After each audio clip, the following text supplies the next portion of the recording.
نعرہ تکبیر، نعرہ رسالت، نعرہ حیدری، نعرہ حیدری۔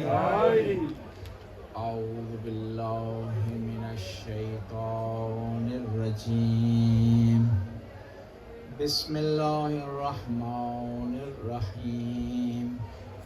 الحمد للہ الذی لا یبلغ مدحتہ القائلون ولا یؤسی نعماہ ولا عدون ولا یؤدی حقہ المجتہدون الذی لیس لصفتہ حد معدود ولا نعت موجود ولا اجل ممدود الذي فطر الخلائق بقدرته ونشر الرياح برحمته ثم الصلاة والسلام على أشرف الأنبياء والمرسلين والقاسم مصطفى اللهم صل على محمد وآل محمد وعلى عطرته طيبين الطاهرين المعصومين المظلومين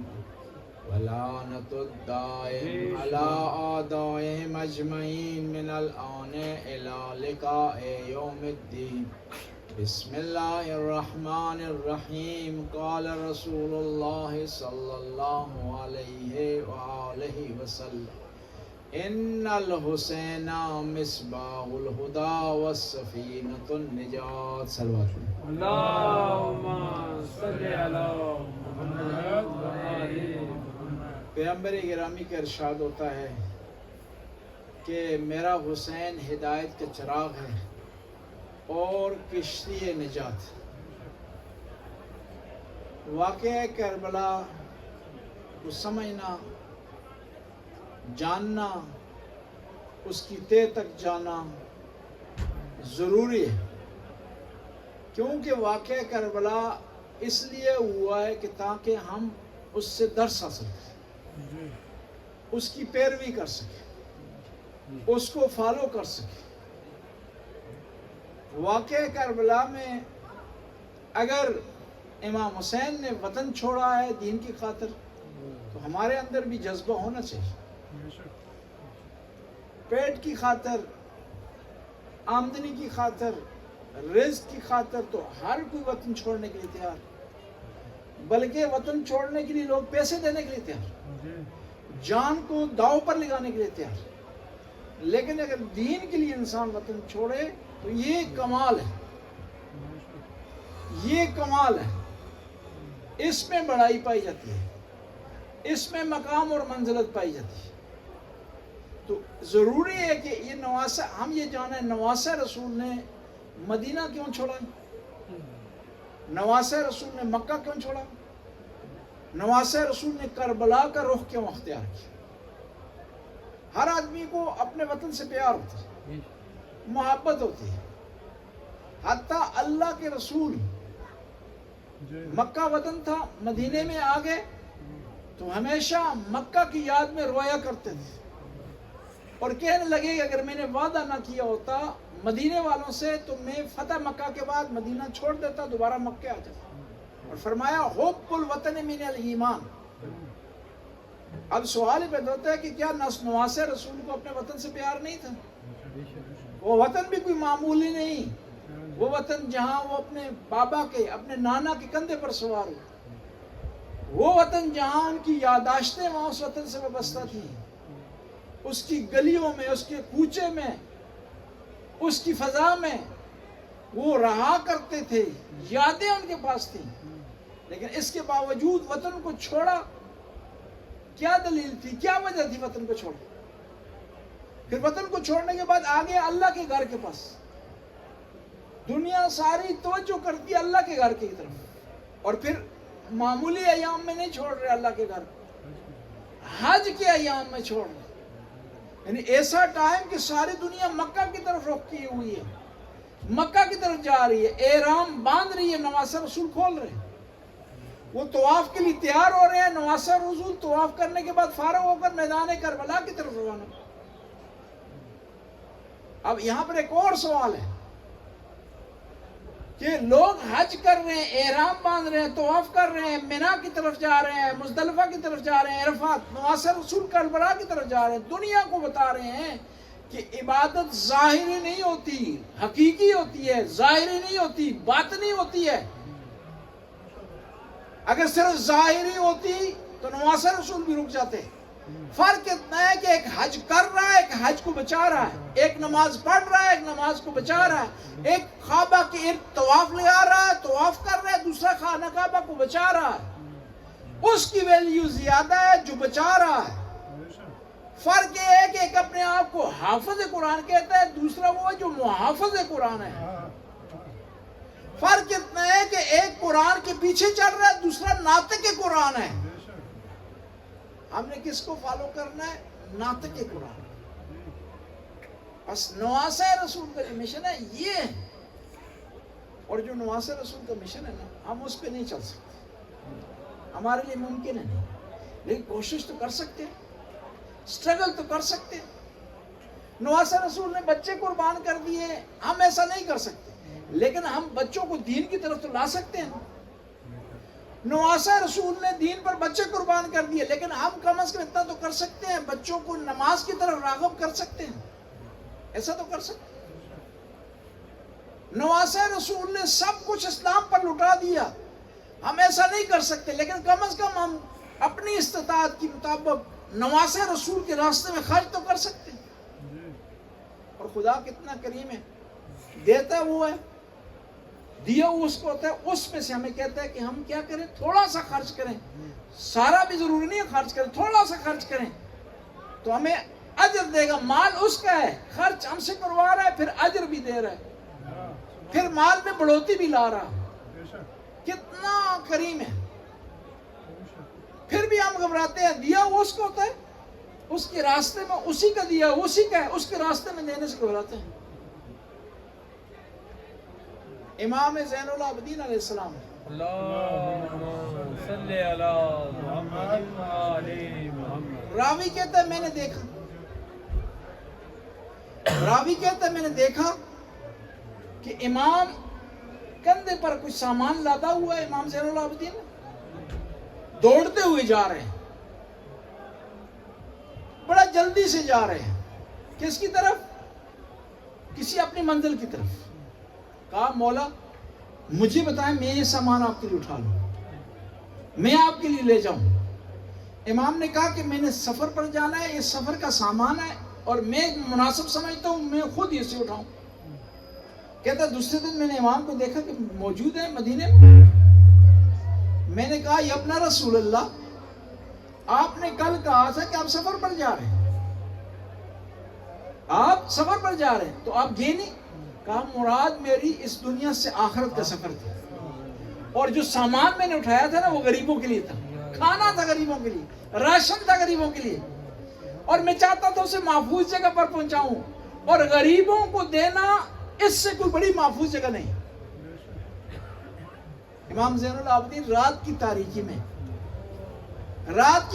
میں جا کر غریبوں کو کھانا پہنچایا کرتے تھے۔ رات کی تاریکی میں کیوں؟ تاکہ جس کو مل رہا ہے مستحق اس کو پتہ نہ چلے کون دے رہا،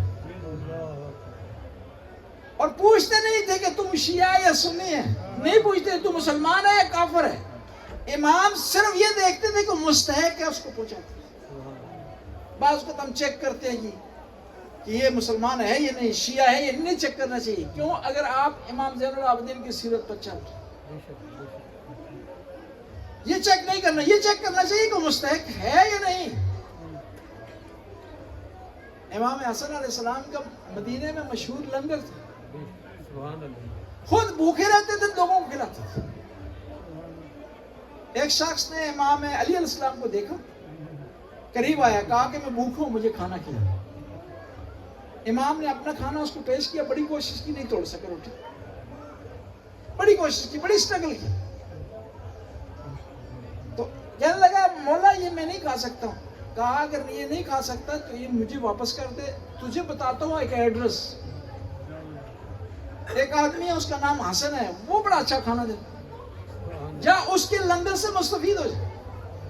آیا کھانا کھانے کے بعد تھوڑا سا اٹھانے لگا. امام حسن نے کہا کس لیے اٹھا رہے ہیں؟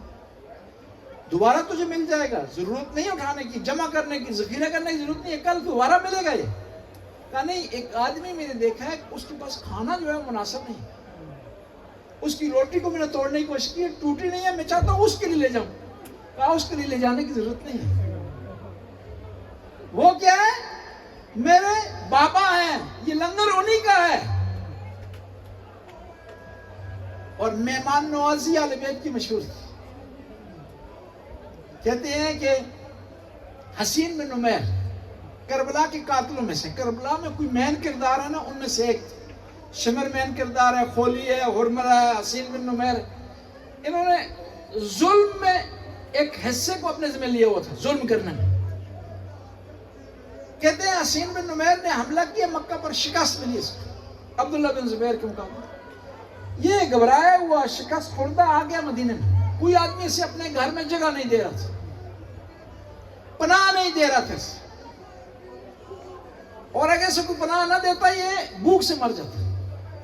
امام زین العابدین کا دروازہ کھٹکھٹایا, امام نے دروازہ کھولا, ایک دفعہ نگاہ پڑی, اپنے بھائی کی لاش یاد آئی, لیکن دوسری طرف سے مہمان نواز ہیں, گھر میں جگہ دی, خیال رکھا, خاطر تواضع کی. صبح جانے لگا نا تو اس نے کہا شاید آپ نے مجھے پہچانا نہیں. امام نے کہا اچھی طرح پہچانا, اور جب میں نے تجھے دیکھا تھا نا مجھے اپنے بھائی کی لاش یاد آ گئی تھی اکبر کی, اور تو وہ تھا نا جس نے نیزت مارنے کے بعد توڑ دیا تھا اور کہا تھا کہ میں آج دیکھتا ہوں حسین کتنا بڑا صابر.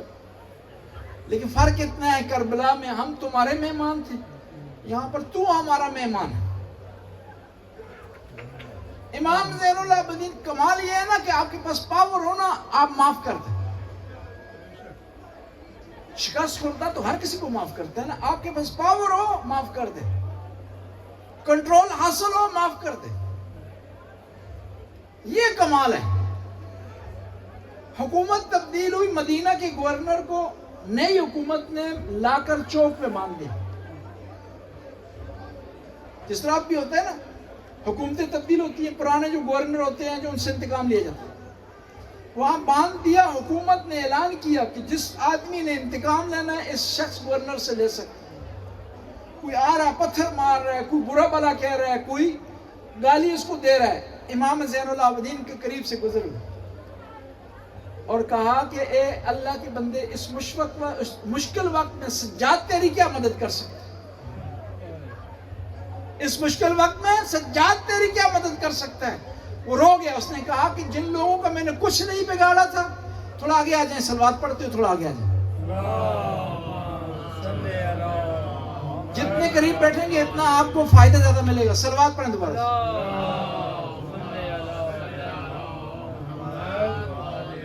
بار دیگر صلوات.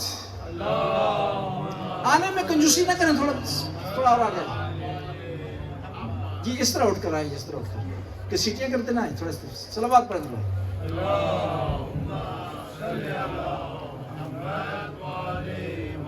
بس ضروری ہے کہ اہل بیت کی معرفت ہو.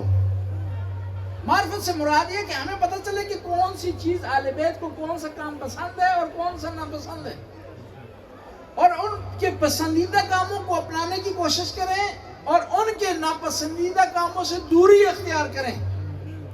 ہم سارے چاہتے ہیں نا کہ اہل بیت ہم سے خوش رہیں, سارے چاہتے ہیں, کوئی بھی مومن نہیں ہے جو ہی نہ چاہتا ہوں. تو چیزیں بھی پتہ ہے کون سی چیزیں اہل بیت کو خوشنودی, اہل بیت کی خوشنودی کا سبب بنتی ہیں, واضح اور روشن ہے. اور یہ اہل بیت کی جو خوشنودی ہے گھر سے شروع ہوتی ہے, معاشرے تک آتی ہے. گھر میں آپس میں جو تعلقات ہیں نا, ان میں آپ ایسے کام کر سکتے ہیں کہ اہل بیت کی خوشنودی کا سبب بنے, اہل بیت کی چاہت کا سبب بنے.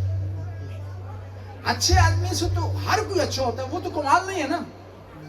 جو آدمی آپ کا خیال رکھے, آپ کی رسپیکٹ کرے, آپ کے لیے ہر چیز کا انتظام کرے, اس سے تو آپ اچھے بھی ایور سے پیش آئیں گے نا, کیوں مفت میں سروس دے رہا. لیکن کمال یہ ہے کہ ایک آدمی اچھا نہیں ہے، اچھا برتاؤ آپ سے نہیں کرتا، آپ اس سے اچھا برتاؤ کریں. آپ سے سختی کرتا ہے، نرمی سے پیش آئیں. بد اخلاقی کرتا ہے، خوش اخلاقی سے پیش آئیں. بعض اوقات یہ ہوتا ہے فون آتے ہیں ہمیں کہتے ہیں کہ ہمارا شوہر اچھا نہیں، ہمارا شوہر اچھا نہیں، بد اخلاقی کرتا ہے، بد خلقی کرتا ہے، وقت پر گھر میں نہیں آتا. اس کا بہترین جواب ہے حضرت آسیہ فرعون کی زوجہ ہے نا. فرعون سے کوئی برا آدمی ہو سکتا ہے، لیکن بہترین تھی کس طرح. اب ایک سوال پیدا ہوتا ہے خدا نے کیسے تقدیر جوڑ دی. فرعون کی زوجہ چنی ہوئی ہے، 4 خواتین کو خدا نے چنا ہے جی. ان میں سے 3 دوسری جو چنی ہوئی ہیں نا ان کا بھی بہت بڑا مقام ہے، لیکن ایک ایسی خاتون کا جس سے کسی چنی ہوئی شخصیت سے کوئی رابطہ نہیں، رشتہ نہیں، لیکن چن لیا خدا نے ان کو. مثلا حضرت خدیجہ کا بہت بڑا مقام ہے، قربانی دی ہے، لیکن نسبت ہے اللہ کے رسول سے. حضرت مریم کا بہت بڑا مقام ہے، اللہ کے نبی سے نسبت ہے. لیکن یہ جو آسیہ بنت مزاحم ہے کوئی رشتہ کسی نبی سے کسی ولی سے نہیں ہے، لیکن خدا نے اپنے کردار کی وجہ سے ان کے اخلاق کی وجہ سے چن لیا. فرعون کے ساتھ گزارا کر رہی. اب سوال یہ پیدا ہوتا ہے کہ ان کو اتنی نیک خاتون کو خدا نے فرعون کے گھر کیوں کیا؟ پتہ کیوں؟ کیونکہ بھیجنا تھا موسیٰ کو فرعون کے گھر میں، وہاں پہلے سے عصمت کا انتظام کیا. عصمت کا انتظام کیا یعنی خدا نے بتا دیا کہ نبی کی عصمت کا میں انتظام کرتا ہوں، اس کی پرورش کا میں انتظام کرتا ہوں. اس کو جو پرورش دہندہ ہوتا ہے نا وہ میرا چنا ہوا ہوتا ہے، چاہے وہ آسیہ ہو چاہے کیا ابو طالب ہو.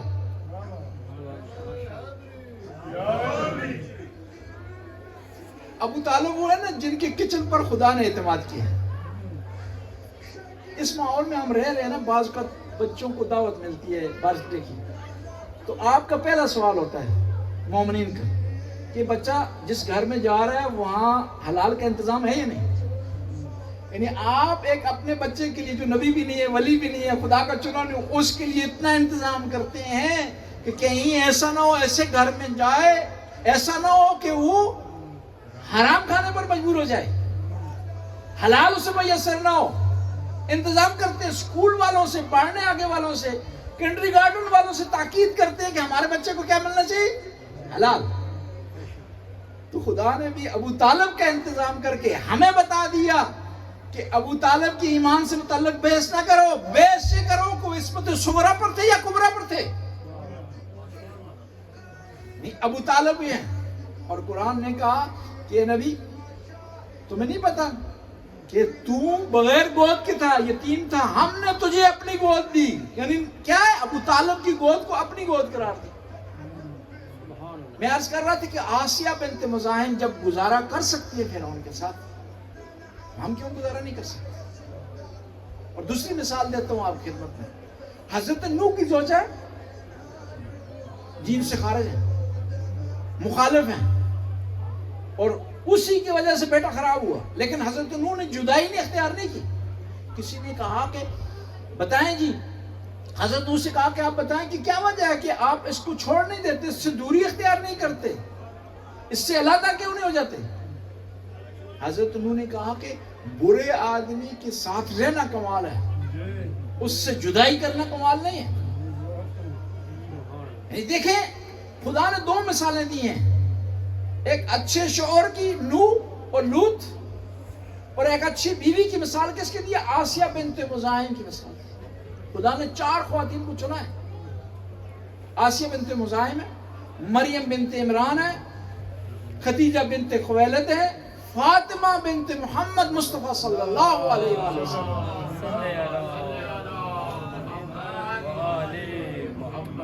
بس میں عرض کر رہا تھا کہ امام حسین کی معرفت حاصل کرنا ضروری ہے، اور انسان کی معرفت حاصل کرنے کے لیے، اس کی پہچان حاصل کرنے کے لیے، اس کی شخصیت سے متعلق جانکاری کے لیے 5 معیار ہیں. پہلا معیار ہے کہ وہ چیک کریں اس کے آباء و اجداد کو. دوسرا معیار یہ ہے کہ چیک کریں کس ماحول میں اس کی پرورش ہوئی. تیسرا معیار یہ ہے کہ اس کی تربیت کس طرح ہوئی. چوتھا معیار یہ ہے کہ آپ چیک کریں کہ اس کا کلام، اس کی پہچان. 5واں اس کے دوست و احباب. آباء و اجداد میں ابھی تک مجالس میں نبی کریم کی سیرت پر ہم نے روشنی ڈالی کہ نبی کریم کی سیرت سبب بنتی ہے کہ ہم پہچانیں کہ امام حسین کی میراث کیا ہے، وراثت کیا ہو.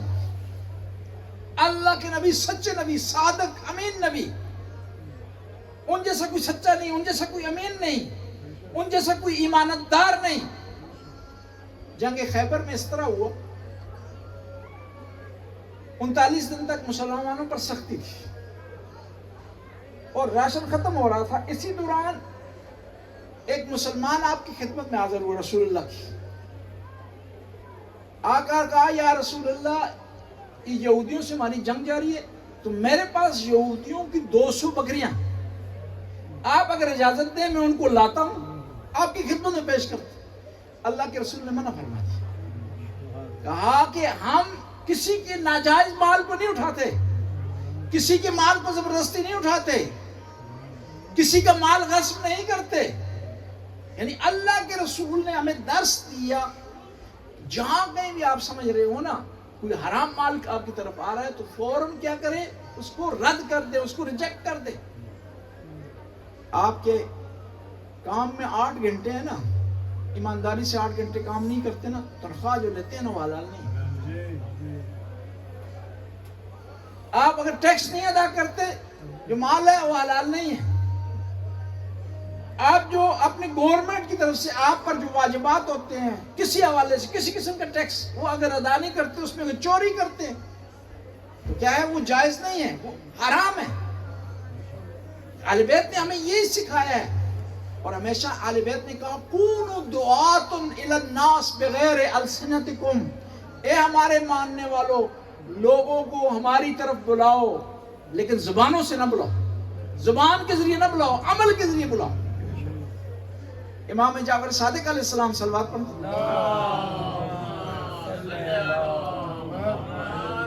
کسی نے پوچھا کہ مولا شیعہ کو کس طرح ہونا چاہیے؟ امام نے فرمایا ہمارے شیعوں کو اس طرح ہونا چاہیے کہ اگر کسی محلے شہر میں کوئی آدمی باہر سے آئے، اس کے پاس امانت ہو، وہ لوگوں سے پوچھے یہ امانت کس کے پاس رکھاؤں، اس شہر میں سب سے بڑا ایماندار کون ہے، تو سارے شہر والے مل کر یہ کہیں کہ فلاں شخص امام جعفر صادق کا شیعہ ہے، اس سے بڑا کوئی ایماندار نہیں. یا شیعتنا کونوا لنا زینا ولا تکونوا لنا شینا، ہے ہمارے شیعوں ہمارے لیے زینت کا سبب بنو، ہمارے لیے ننگ و عار کا سبب نہ بنو. کچھ لوگ امام رضا کی خدمت میں حاضر ہوئے ہمدان سے، یہ آئے امام رضا کی خدمت میں اور انہوں نے پیغام بھجوایا غلام کے ذریعے کہ ہم امام سے ملنا چاہتے ہیں. امام علیہ السلام کو جب علم ہوا کہ یہ لوگ آئے اور یہ کہہ رہے ہیں شیعہ ہیں، امام نے ملنے سے انکار کر دیا. 1 دن 2 دن 3 دن ہو گئے، گھبرا گئے، پریشان ہو گئے، ٹینشن کے شکار ہو گئے، رونا شروع کر دیا. ہماری طرح تو نہیں تھی، امام اگر اگنور کر دیں تو کوئی مسئلہ ہی نہیں. جی شیعہ تھے، پریشان ہو گئے، ٹینشن کے شکار. کہا کہ مولا سے یہ کہیں کہ ہمیں صرف بتا دیں ہم کس منہ کے ساتھ واپس جائیں گے اپنے شہر میں. لوگ پوچھیں گے امام سے ملاقات کیے تھے؟ کہا اگر یہ کہیں گے ملاقات نہیں کی شرمندگی ہو.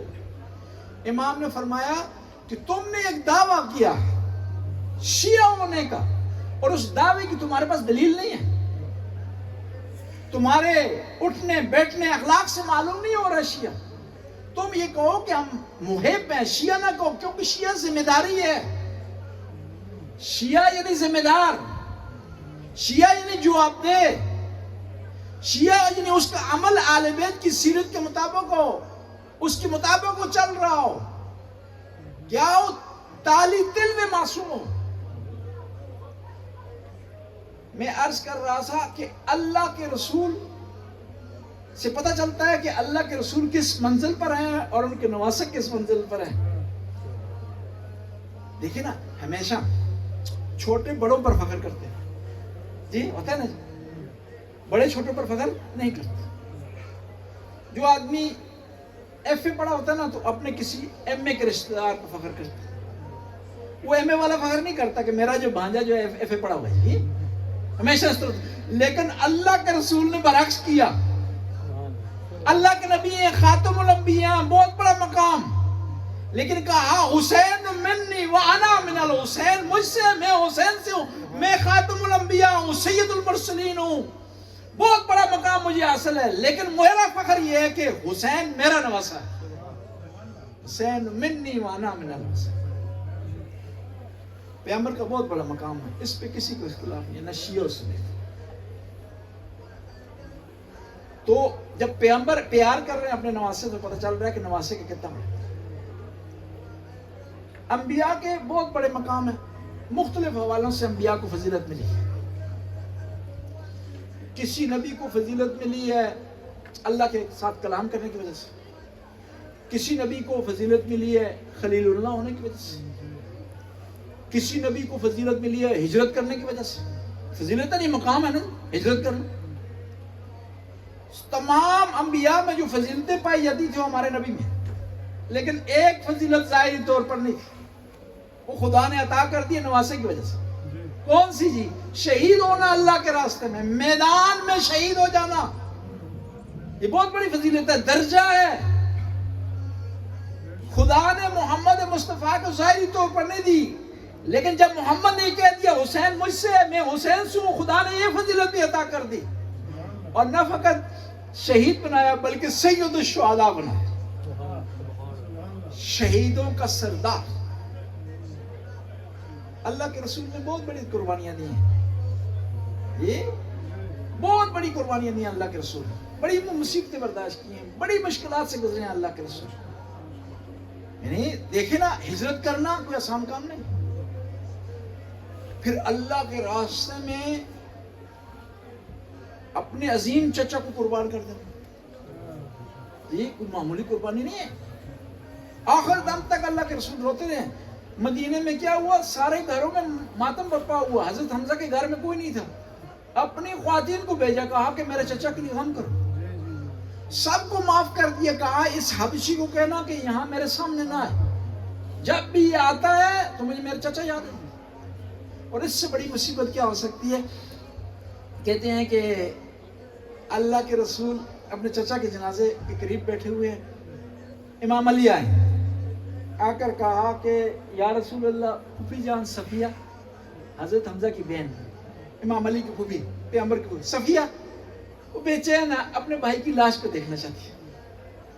کہا علی کس ایسا کوئی انتظام کرو کہ پھوپھی نہ آ سکے یہاں پر، کیونکہ لاش دیکھنے کے قابل نہیں، دیکھنے کے قابل نہیں۔ کہا نہیں، پھوپھی بیتاب ہو رہی ہیں، بے چین ہے۔ کہا پھر ایک اور کام کرو، جلدی سے ایک کپڑا ڈال دو لاش پر، اور پھوپھی سے کہنا پھوپھی جان لاش کو نہ دیکھے، قریب کھڑے ہو کر آپ غم منائیں۔ پھوپھی تھی نہ بہن تھی، نہ برداشت نہیں کر سکی، آتی کپڑا ہٹایا، وہاں زمین پر گر گئی۔ ان کو دیکھتے ہوئے اتنے اللہ کے رسول روئے کہ غش کر گئے۔ اور یہ اللہ کے رسول نے یہ قربانی کس لیے دی؟ اسلام کی خاطر۔ اتنی بڑی قربانیاں دینے کے باوجود پھر بھی اللہ کے رسول نے کیا کیا؟ اپنے نواسے کو منتخب کیا کہ اللہ کے راستے میں قربانی رہ نہ جائے۔ یہ اللہ کے رسول ہیں۔ اب آتے ہیں امام علی کی طرف۔ کون ہے نانا؟ رسول اللہ۔ یہ نانا رسول اللہ، بابا کون ہے؟ ولی اللہ۔ اس لیے تو امام حسین نے کہا تھا نا کہ مثلی لا یبایع مثلہ، مجھ جیسا یزید جیسے کی بیعت نہیں کرے۔ انہیں ایک تاریخ رقم کر دی، مجھ جیسا حسین و منی وانا من الحسین، جس طرح میرے نانا نے کسی کی بیعت نہیں کی تھی میں بھی کسی کی بیعت نہیں کروں گا، جس طرح میرے بابا نے کسی کی بیعت نہیں کی تھی میں بھی کسی کی بیعت نہیں کروں گا۔ اور پھر دوسری حدیث میں ارشاد فرمایا اسیر سیرت جدی و ابی، کہ یہ جو مدینہ میں چھوڑ رہا ہوں نا، مکے کی طرف آ رہا ہوں، پھر مکے سے کربلا کی طرف جا رہا ہوں، یہ میں اپنے نانا اور بابا کی سیرت پر چل رہا ہوں۔ جس طرح وہ کسی ظالم کے سامنے نہیں جھکے تھے میں بھی کسی ظالم کے سامنے نہیں جھکوں۔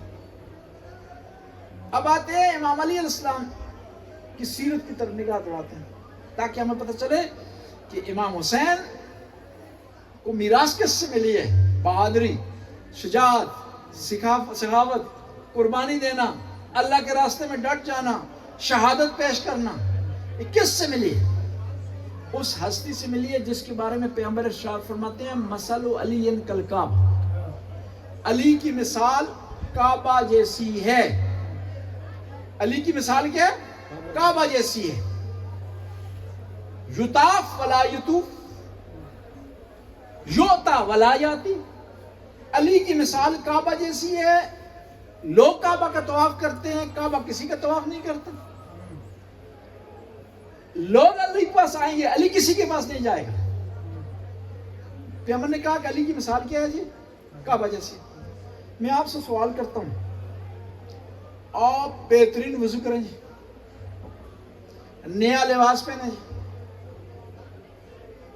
بڑا خضوع خشوع کے ساتھ لمبی سی داڑھی رکھ کر کے، شلوار اوپر کر کے 1000 رکعت نماز پڑھیں، لیکن کعبہ کی طرف رخ نہ ہو تو نماز آپ کی قبولیت ہو جائے گی؟ نہیں۔ اسی طرح وضو کر کے نیا لباس پہن کے بغیر کعبہ کے اگر نماز پڑھیں گے، نماز آپ کی منہ پر مار دی جائے گی۔ اسی طرح اگر آپ 1000 رکعت پڑھیں، وضو کے ساتھ ہو، نئے لباس کے ساتھ ہو، لیکن آپ کے دل میں علی کی محبت نہ ہو تو نمازیں آپ کے منہ پر مار دی جائیں گی۔ اس لیے تو ابن ادریس شافعی نے کہا تھا یا اہل بیت النبوہ کفا بقدرکم من لم یصلی علیکم لا صلاۃ لہ۔ آپ کی قدر و منزلت کے لیے اتنا کافی ہے کہ جو آپ پر درود نہیں پڑے گا اس کی نماز اس کے منہ پر مار دی جائے گی۔ علی کی مثال کعبہ جیسی ہے۔ اور پیغمبر نے ایک اور حدیث ارشاد فرمائی ہے النظر الی وجہ علی عبادہ، علی کے چہرے کی طرف دیکھنا عبادت۔ اسلام میں 3 چیزیں ہیں، ان کو دیکھنا عبادت ہے، صرف دیکھنا عبادت ہے۔ 3 چیزیں، یہ تھنٹک روایت ہے، اس پہ شیعہ اور سنی کا اتفاق ہے۔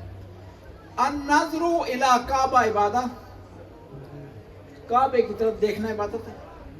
اس لیے کہا جاتا ہے کہ پہلی دفعہ جو نگاہ پڑتی ہے کعبہ کی طرف نا، اس وقت جو بھی دعا مانگے وہ دعا کی قبول ہوگی۔ اور آپ عمرے کے لیے جائیں تو پہلی آپ کی دعا یہ ہونی چاہیے، کعبے کی طرف دیکھتے ہوئے آپ کی دعا یہ ہونی چاہیے کہ خدایا جتنے دن میں مکہ میں ہوں میری ساری دعائیں قبول۔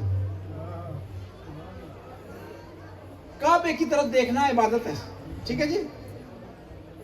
دوسرا قرآن کی طرف دیکھنا عبادت ہے۔ النظر الی مصحف عبادہ، چہرے کیا ہے؟ قرآن کی طرف دیکھنا عبادت ہے۔ تیسری چیز جس کی طرف دیکھنا عبادت ہے النظر الی وجہ ابن عبادہ، باپ کے چہرے کی طرف دیکھنا عبادت ہے۔ لیکن پیار سے دیکھنا، غصے سے دیکھنا عبادت نہیں ہے، ڈرانے کی نیت سے دیکھنا عبادت نہیں ہے، آنکھیں دکھانا عبادت نہیں ہے، پیار سے جس سے باپ کے دل میں ٹھنڈک آ جائے دیکھنا عبادت ہے۔ ایک شخص اللہ کے رسول کی خدمت میں حاضر ہو، کہا یا رسول اللہ آپ نے 3 حدیثیں بتا دی، خانہ کعبہ کی طرف دیکھنا عبادت ہے، قرآن کی طرف دیکھنا عبادت ہے، جی باپ کے چہرے کی طرف دیکھنا عبادت ہے۔ ہم جب خانہ کعبہ کی طرف دیکھتے ہیں تو باپ کے چہرے کی طرف نہیں دیکھ سکتے، اور جب باپ کے چہرے کی طرف دیکھتے ہیں تو قرآن کو نہیں دیکھ سکتے۔ ہمیں کوئی ایسا نسخہ بتائیں ایک نگاہ ہو تینوں باتیں حاصل ہوں۔ فرمایا النظر الی وجہ علی عبادہ، علی کے چہرے کی طرف دیکھنا عبادت ہے۔ کہا یا رسول اللہ یہ کس طرح ہو سکتا ہے؟ صرف علی کے چہرے کی طرف دیکھیں 3 باتوں کا ثواب حاصل ہو۔ کہا تم نے مجھ سے نہیں سنا کہ مثل علی کالکعبہ، علی کو دیکھنا گویا خانہ کعبہ کو دیکھنا ہے، اور مجھ سے نہیں سنا القرآن مع علی و علی مع القرآن، قرآن علی کے ساتھ ہے اور علی قرآن کے ساتھ ہے۔ علی کے چہرے کی طرف دیکھنا گویا قرآن کو دیکھنا ہے، اور جب علی کے چہرے کی طرف دیکھو گے تو باپ کے چہرے کی عبادت کا ثواب حاصل ہوا۔ کہا رسول اللہ وہ کیسے؟ کہا انا و علی ابوا هذه الامہ، میں اور علی اس امت کے باپ ہیں۔ اب ایک آدمی رسول اللہ کی خدمت میں حاضر ہوا، کہا یا رسول اللہ آپ کی علی تو مدینے میں کم ہوتے ہیں، کبھی خیبر میں ہیں، کبھی جنگ میں ہیں، کبھی کہاں ہیں، کبھی کہاں ہیں، ہم ہمیشہ نے دیکھ نہیں سکتے اور عبادت بھی حاصل کرنا چاہتے ہیں۔ کہا ذکر علی عبادہ، علی کا ذکر عبادت، نام علی کا عبادت خدا کی، کیونکہ خدا سے علی جڑا ہوا ہے، کیونکہ یہ علی ہے جو آپ کو خدا تک پہنچاتا ہے۔ یہ علی ہے جس کے وسیلے سے دعائیں قبول ہوتی ہیں. یہ علی ہے جس کی نام لینے سے مشکلیں آسان ہوتی ہیں. نہ فقط میری اور آپ کی مشکلیں آسان، اللہ کے رسول کی مشکلیں آسان ہیں. یہ بس کہا کہ علی کا ذکر کرو. کہا یا رسول اللہ ممکن ہے کوئی ایسا وقت آ جائے ذکر کرنا منع ہو جائے اور ہم اتنے تکڑے نہیں ہیں کہ زبان کٹوا سکیں، یہ اتنے مضبوط نہیں ہیں کہ جان دے سکیں. کوئی ایسا نسخہ بتائیں ذکر نہ کرنا پڑے لیکن عبادت کا ثواب بھی. کہا حب علی، علی کی محبت عبادت، علی کی محبت عبادت. اہل سنت کے بہت بڑے امام ہیں جی. امام احمد بن حنبل اہل سنت کے 4 امام، ہمارے کتنے ہیں جی 12. اہل سنت کے 4 امام، ان میں سے ایک امام ہے امام احمد بن حنبل. وہ ہمیشہ کہا کرتے تھے کہ علی قسیم النار والجنہ، علی جنت اور جہنم کو تقسیم کرنے والا. وہ ایک آدمی نے اعتراض کیا، کیا دلیل ہے آپ کے پاس کہ علی جنت اور جہنم کو تقسیم کرنے والے ہیں؟ یہ کیسے ہو سکتا ہے علی جنت اور جہنم کو تقسیم کریں؟ انہوں نے کہا کہ تم نے پیغمبر سے نہیں سنا کہ یا علی لا یحبک الا مومن، کہ اے علی تجھ سے صرف مومن ہی محبت کرے گا. ولا یبغضک الا منافق، اور تجھ سے جو بغض رکھے گا وہ منافق ہوگا. کہا سنیے بات، کہا اس کا کیا تعلق ہے جنت اور جہنم کے ساتھ؟ پھر امام احمد بن حنبل نے کہا کہ مجھے بتاؤ کہ مومن کہاں جائے گا؟ کہا جنت میں جائے گا. بس علی نے مومن کو کہاں بھیج دیا؟ جنت میں. اور کہا مجھے بتاؤ کہ یہ منافق کہاں جائے گا؟ کہ ظاہر معلوم ہے جی جہنم میں جائے گا. تو بس معلوم ہوا کہ علی جنت اور جہنم کو تقسیم کرنے والا ہے. جو محبت کرتا ہے وہ جنت میں جائے گا، جو بغض رکھتا ہے وہ جہنم میں چلا جائے گا. پیغمبر نے ارشاد فرمایا کہ علی خدا نے 3 چیزیں تجھے دی ہیں، میں ان میں تیرے ساتھ شریک ہوں. 3 چیزیں تجھے خدا نے دی ہیں، میں اس کے ساتھ تیرے ساتھ اس میں شریک ہوں. کہا یا رسول اللہ کیا ہے؟ لواء الحمد لی وانت حاملہ، قیامت کے دن کا بڑا پرچم ہے میرا، تو اٹھانے والا. اور یہ قیامت کا جو پرچم ہے نا یہ عجیب ہے. مسلمانوں کے پہلے خلیفہ ارشاد فرماتے ہیں کہ یہ جو پرچم ہوگا قیامت کے دن جو رسول اللہ کو علی اٹھا رہے ہوں گے، جو بھی اس کے سائے میں آ جائے گا وہ جنت میں چلا جائے گا. لیکن محبت کرے گا تو تب سائے میں آئے گا، محبت نہیں کرے گا تو اس کے سائے میں نہیں آ سکتا. لواء الحمد لی وانت حاملھا، قیامت کے دن کا پرچم میرا ہے، تو اٹھانے والا. اب کوئی لوگ پرچم سے بغض کرتے ہیں نا، اس کی شاید یہی وجہ ہے، ملا ہے نہیں اور نہ ہی ملے گا. اب بغض تو نکالنا نہیں، کہنا ہے نا غول کھٹے. لواء الحمد لی وانت حاملھا، لواء الحمد میرا ہے، تو اٹھانے والا. اور فرمایا الکوثر لی وانت ساقیہ، حوض کوثر میرا ہے لیکن پلانے والا تو ہے. اور پھر فرمایا الجنت لی وانت قسیمھا، جنت میری ہے لیکن تقسیم کرنے والا تو ہے علی. یعنی کیا ہے؟ 3 چیزیں ہیں ایسی جن میں تو میرے ساتھ شریک ہے، اور 3 چیزیں ایسی ہیں جو خدا نے تجھے دی ہیں مجھے بھی نہیں. کہا یا رسول اللہ کون سی 3 چیزیں؟ صلاۃ ثلاثۃ لک انی لست اشارک کا فیہا، 3 چیزیں خدا نے تجھے دی ہیں، میں اس میں تیرے ساتھ شریک نہیں ہوں، محمد مصطفیٰ بھی شریک نہیں ہے. کہا سحر کا مثلی، مجھ جیسا خسر، مجھ جیسا خسر خدا نے تجھے دی ہے. آپ کو پتہ ہے نا اللہ کے رسول کے خسر کون تھے جی؟ یہ مسلمان میں بھی تھے، ان میں کافر بھی تھے. یحییٰ بن اخطب یہودی تھا جی، صفیہ کے والد پیغمبر کی زوجہ صفیہ، وہ کیا ہے؟ ان کے والد کیا ہے؟ یہودی.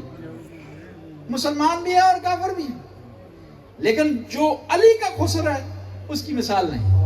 وما ارسلناک الا رحمۃ للعالمین، مدثر ہے، مزمل ہے، طٰہٰ ہے، یاسین ہے. خدا نے عجیب القاب سے اسے پکارا ہے. اور اس جیسا کسی کو نہیں بنایا. علی کا خسر وہ ہے جس کے لیے کائنات بنی ہے. سحروں کا مثلی مجھ جیسا خسر خدا نے تجھے دیا مجھے نہیں دیا. زوجتو کا مثل الفاطمہ، فاطمہ جیسی زوجہ. حضرت خدیجہ کا بہت بڑا مقام ہے، لیکن جو فاطمہ تو زہرا کا مقام ہے وہ کسی کا نہیں. اور پھر فرمایا ابنا کا مثل الحسن والحسین، حسن حسین جیسے بیٹے خدا نے تجھے دیے ہیں. ولادت علی کی یہاں ہوئی ہے، قرآن نے کہا ہے کہ محمد کے بیٹے ہیں. اب سوال ہی پیدا ہوتا ہے کہ ولادت امام علی کے یہاں بیٹے محمد کے کھلائے، اس کی کیا وجہ؟ کیوں؟ خدا نے جو انبیاء کو فضیلت دی ہے، ان فضیلتوں میں سے ایک فضیلت یہ بھی ہے کہ ہر نبی جس کو بڑا مقام حاصل ہے اس کا بیٹا بھی نبی ہے. یہ مقام ہے نا، درجہ ہے نا. یعقوب و یوسف، زکریا اور یحییٰ، ابراہیم و اسماعیل و اسحاق. اب خدا نے کیا کیا؟ نبی بنانا نہیں تھا، نبوت ختم ہو رہی تھی، اس لیے خدا نے کیا کیا؟ امام علی کی ولادت ہوئی، نبی کے بیٹے کھلائے. جس طرح غازی عباس ولادت ام البنین کیا ہے لیکن بیٹے فاطمہ کے ہیں. کہا کیا ابو الفضل میرا بیٹا ہے، کیونکہ فاطمہ کیا ولادت ہوتی، بی بی فاطمہ تو زہرا سلام اللہ علیہ کیا ولادت ہوتی تو امام کہلاتے تھے. امام ہونا نہیں تھا، ولادت یہاں ہوئی، بیٹے فاطمہ کے کھلائے. کہا حسن و حسین جیسے بیٹے خدا نے تجھے دیے مجھے نہیں. مقام بھی بہت بڑا تھا لیکن یہ امتحان بھی بڑا تھا. اہل بیت کے خدا نے جو امتحان لیا نا وہ بھی عظیم لیا. امام حسن کے بیٹے ہیں قاسم. آپ نے ہمیشہ امام حسین کی شجاعت سنی ہے، غازی عباس کی شجاعت سنی ہے. امام حسن بھی اپنے بھائیوں سے کم نہیں تھے، برابر تھے. کہتے ہیں کہ جنگ صفین میں جس اونٹ پر مد مقابل خاتون بیٹھی ہوئی تھی نا، وہ گر نہیں تھا. کافی افراد کو بھیجا امام علی نے، اب حسن کو بھیجا. کہا حسن بیٹا اس کو گرانا ہے. کہتے گئے پیٹنے کی، گرا کر کے مولا کی خدمت میں آ گئے. اور یہ صفین کا واقعہ کہتے ہیں کہ بعض لوگوں نے اعتراض کیا. محمد حنفیہ سے کہا کہ محمد حنفیہ یہ کیا مسئلہ ہے کہ علی آپ کو میدان میں بھیجتے ہیں، حسن حسین کو نہیں بھیجتے. کہا ہم اس پر راضی ہیں اور ہمیں فخر ہے، ان کو نہیں بھیجتے ہمیں بھیجتے ہیں. کیوں کہ وہ رسول اللہ کے بیٹے ہیں، ہم علی کے بیٹے ہیں. رسول اللہ کے بیٹوں پر، علی کے بیٹوں پر واجب ہے کہ رسول اللہ کے بیٹوں کی حفاظت کریں.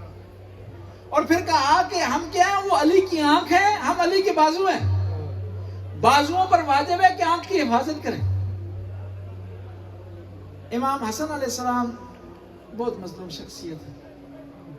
جب دنیا سے جا رہے تھے نا تو شہزادہ قاسم کو بلایا. کہا حسین بھائیا آپ نے قاسم کا خیال رکھا. اور قاسم کو بھی کہا کہ قاسم بیٹا تو نے اپنے چچا کا خیال رکھنا. اور جب امام حسن دنیا سے گئے نا، حضرت قاسم کی عمر 7 سال تھی، نہیں زیادہ سے زیادہ 7 سال تھی. روایات نے مختلف بیان کیے، 7 سال 3 سال مختلف ہو گئے. بارہ کربلا میں 13 سال کی تھی، یعنی کربلا میں 13 سال کی تھی، اس حساب سے لگایا 3 سال کی. اور بچپنے سے اپنے والد کو نہیں دیکھا صحیح طرح. 3 سال کے اگر ہو تو بچہ پہچان بھی نہیں رکھتا، یاد بھی نہیں ہوتا اسے. اپنے چاچا کو دیکھا اور انہی کو اپنا والد سمجھا.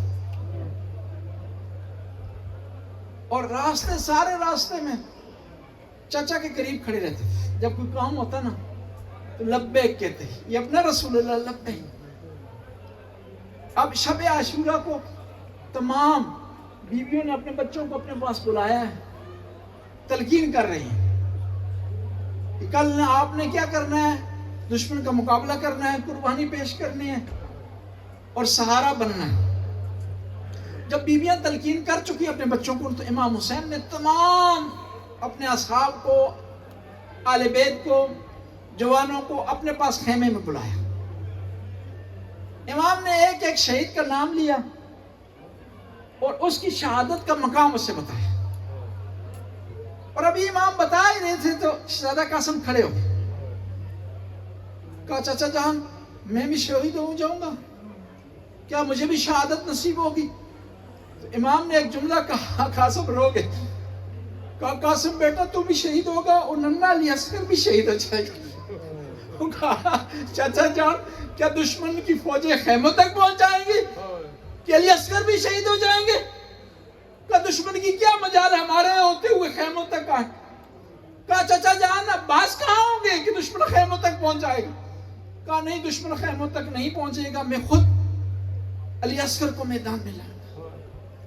اب کہتے ہیں باری آئی, جو بھی شہید آتا تھا اجازت مانگتا تھا, امام اسے اجازت نہیں دیتے. کربلا کا واحد شہید ہے جسے امام نے روکا نہیں, منع نہیں کیا, اسے اجازت دینے سے انکار نہیں کیا, وہ علی اکبر ہے. اور جو بھی شہید آتا تھا امام اسے منع کرتا. کہتے ہیں 7 چکر لگائے ہیں قاسم نے, 7 دفعہ آئے, 7ویں دفعہ آئے ماں آگئی ہے دروازے پر. امام حسین تشریف آئے غازی عباس سے. کہا غازی بھائیہ دیکھو کون بی بی ہے جو دروازے پر آ گئی ہے خیمے میں؟ کہا برجائی آئی ہے, بھائی حسن کی بیوہ آ گئی ہے, اور ہاتھ جوڑ کر دور سے کہہ رہی ہیں میرے بیٹے قاسم کو اجازت دے دے. امام نے کہا میرے بھائی کی نشانی ہے, مجھے جب بھی اپنے بھائی یاد آتے ہیں نا. امام ایک ایک نشانی کربلا میں اپنے ساتھ لائے تھے. جب بابا کی یاد آتی تھی نا غازی عباس کو دیکھتے تھے, جب اپنے نانا رسول اللہ کی یاد ستاتی تھی علی اکبر کے چہرے کی طرف دیکھتے, اور جب حسن کی یاد ستاتی تھی قاسم کے چہرے کی طرف دیکھتے. کہا برجائی میں اجازت نہیں دے سکتا ہوں, مجھے جب بھی اپنے بھائی کا اشتیاق ہوتا ہے میں قاسم کے چہرے کی طرف دیکھتا ہوں. جب اجازت نہیں ملتی نا دوڑتے ہوئے خیمے میں گئے. ماں تھی پریشان ہو گئی نا, بیٹے کو روتے ہوئے نہ دیکھ سکی. صندوق کھولا, ایک رکا نکالا اس میں جس میں امام حسن کی وصیت تھی, جس میں لکھا ہوا تھا حسن بیٹا ممکن ہے کوئی ایسا مشکل وقت ہے میرا بھائی تنہا ہو جائے, اس کا علی اکبر مارا جائے, اس کا کوئی نہ رہے. حسن بیٹا تو نے قربانی پیش کرنی ہے, چچا کو تنہا نہیں چھوڑنا. یہ خط جب لائے نا امام نے اپنے بھائی کی لکھائی کو دیکھا, آنکھوں سے لگایا اور اپنے بھتیجے گلے میں بانھ ڈالی. وَغُشِيَ عَلَيْهِمْ اتنا روئے, ایسے محسوس ہو رہا تھا کہ روح پرواز کر گئی. جب بی بی زینب کو پتہ چلا نا کہ میرے بھائی کس کا یہ حال ہو گیا اور بھتیجا بھی اس کیفیت میں ہے, اب یہ دیکھے مومنین کرام, جو آدمی غش کر جائے نا اس کو پانی کے چھٹکے دیے جاتے ہیں اس کو ہوش میں لانے کے لیے, لیکن بی بی زینب آئی ہے, پانی نہیں ہے, رونا شروع کر دیا.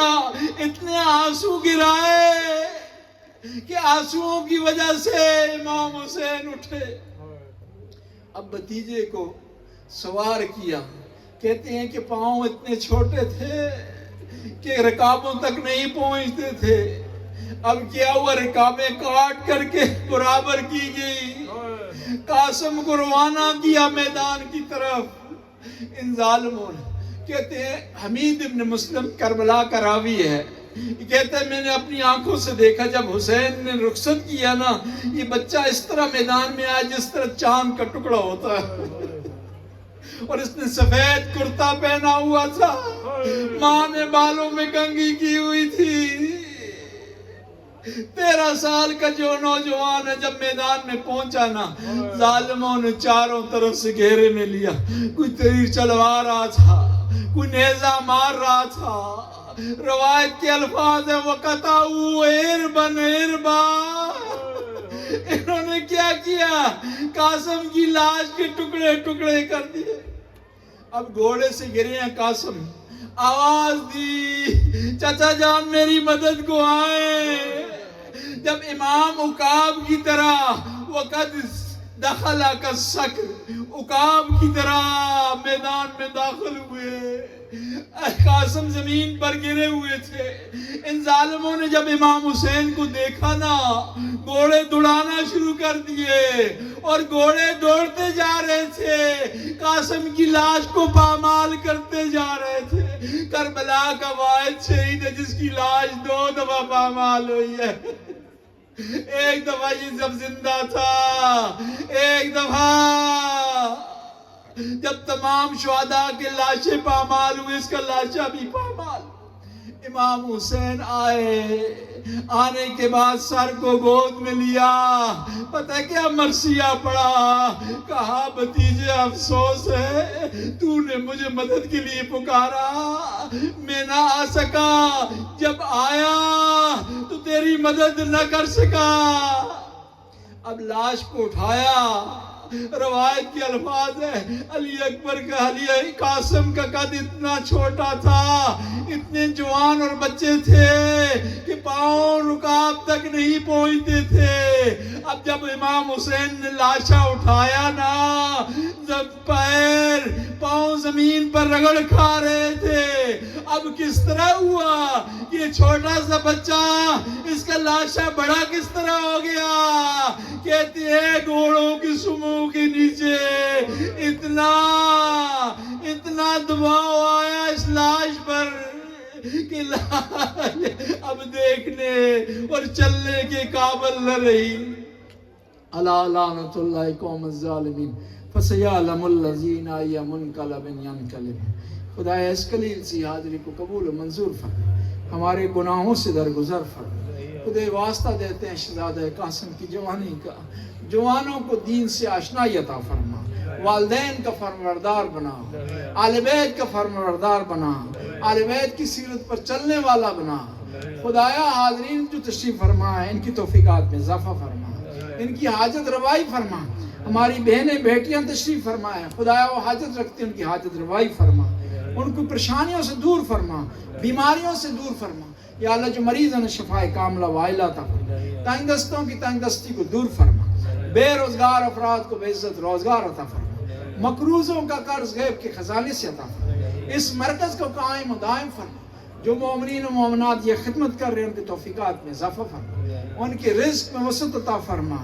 یا اللہ جنہوں نے اس مرکز کو قائم کیا ہے اگر ہمارے درمیان موجود ہیں طول عمر عطا فرما. اگر دنیا سے چل بسے ہیں خدایا ان کی قبروں کو منور فرما, ان کے درجات کو بلند فرما. یا اللہ شیعان حیدر قرار جہاں کی انہیں اپنے حفظ و امان میں. اس وقت پوری دنیا میں مجالس ہو رہی ہیں, دستے چل رہے ہیں, عزاداری ہو رہی ہے, عزاداروں کی حفاظت فرما, ان کی عزاداری کو قبول فرما. علماء کرام کی خدمت کو قبول فرما, نوخانوں کی نوخانی کو قبول فرما. یا اللہ ذاکرین کے ذکر کو قبول فرما. یا اللہ زمانے کے امام کے ظہور میں تعجیل فرما, ہمیں امام کے انصار میں سے قرار دے. ربنا آتنا فی الدنیا حسنہ وفی الآخرۃ حسنہ وقنا عذاب النار. اللہم صلی اللہ علیہ وسلم. ماتم حسین, یا حسین, یا حسین, یا حسین, یا حسین, یا حسین, یا حسین, یا حسین.